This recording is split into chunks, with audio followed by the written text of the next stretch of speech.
everyone. So Dean Mazzio, esteemed faculty, students and parents, I am beyond honored to be here today. And first of all, congratulations to the class of 2024. Congratulations also to the parents and families and communities that have supported you along the way. This is especially meaningful to me because I myself was here in this very auditorium 20 years ago to the month for my own graduation, class of 2004. And I see some of your expressions. Thank you, it's the skincare. So, the past 2 decades have been multiple chapters that have brought me to you today. The first 10 I spent at L'Oreal learning the ins and outs of the beauty industry. And it's also where I met my co-founder, which kicked off the next 10, building my company, Glow Recipe. Glow Recipe grew from a 2-person bootstrapped operation to a global skincare brand that's now in 30 countries. And throughout that journey, I used many of the tenets I learned at Olin, including collaboration, strategy, not to mention all of those all-nighters fueled by cheese quesadillas at Bear's Den that I still remember fondly to this day, and have complete confidence that the next 4 years spent here will serve you well on your next steps. So today I'm not here to expound on the glories of startup life. Having been on both sides of corporate life and entrepreneurship, I see the beauty, pun intended, in all paths. I'm here to speak to you about the 3 threads that tie these chapters together, advice that I would have liked as I was on the same precipice of these exciting next steps that you are today. So chapter 1, the title is A Big Mess. We live in a world where so much of our connection is derived from scrolling, and it's almost as if the linearity of these highlight reels have conditioned us to think that life's milestones should unfold in the same way. And I too have tried to run in sync with what a supposedly successful life's cadence was supposed to be, and had often felt like these achievements were not happening significantly enough or timely enough. But in reality, the journey was most decidedly not linear. I grew up in Louisiana, went to Korea for middle school, went to Australia for high school before WashU, and we all know being the new kid every few years is really, really great. I started my career in beauty in Korea because that was pretty much the only job I got after graduation. I then had the bright idea that I wanted to translate novels and did a master's degree, not an MBA, in Korean literature in New York. Mind you, not in Korea, in New York. And then scarred by my lack of apparent aptitude for academia, I went back to L'Oreal, but not as a beauty manager, as a temp. Leaving the workforce meant I essentially had to start from scratch. And though I had previously managed a team in Korea, I had to start over again. And then eventually, after a few years at the company, or several years, leaving an executive position, investing my entire life savings into a new business when my daughter, who's in the audience today, was 2. That one my parents were especially thrilled about.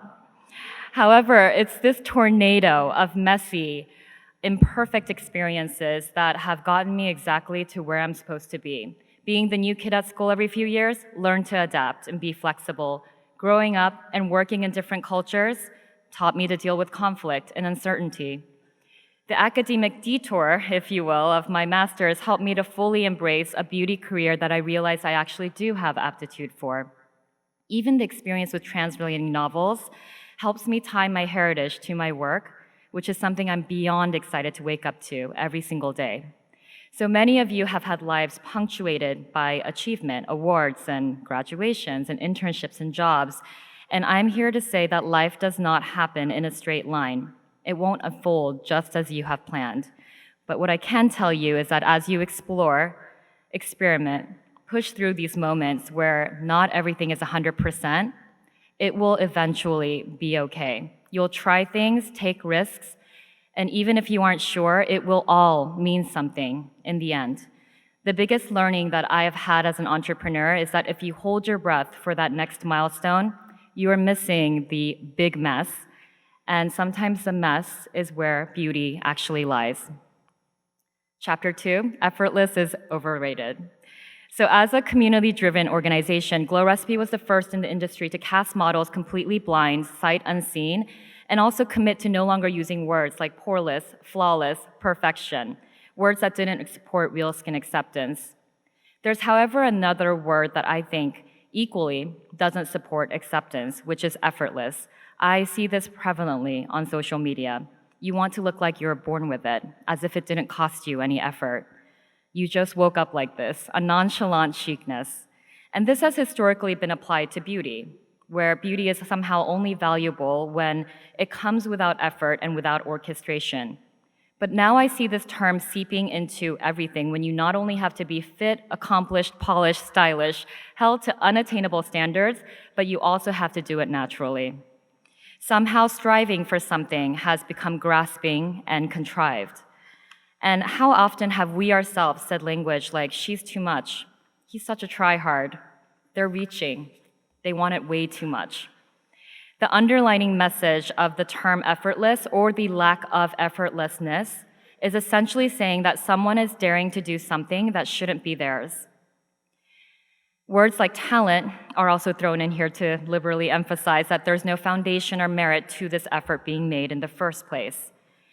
The word effortless and the discourse around it, and also participating in it, is more impactful than we think because this rhetoric is being internalized to you can't struggle, you can't dream, and fall a little short. It makes you feel like you can't put a foot wrong. Is there anything more effortful than keeping things effortless? Instead, let's celebrate the courage to give it your all and fall flat on your face. Let's normalize that most things take work. And this is, of course, a separate discussion from hustle culture, which is a whole other topic.